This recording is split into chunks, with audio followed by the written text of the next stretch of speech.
Hello दोस्तों, नमस्ते प्रणाम। हम किरण शर्मा, हम मंजू शर्मा अपना यूट्यूब चैनल पर सबको स्वागत करै छी। नमस्ते प्रणाम सब दीदी भाजी के प्रणाम, सब यूट्यूब फैमिली के प्रणाम। हर हर महादेव, जय शिव शंकर, जय भोलेनाथ, जय दुर्गा माता।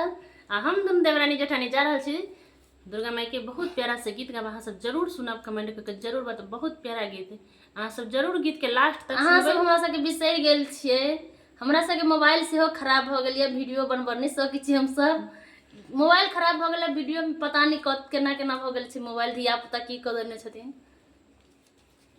सब सही भ जेतै, लेकिन अहाँ सब प्यार आशीर्वाद देबै तो जरूर मन लगतै। दुर्गा माई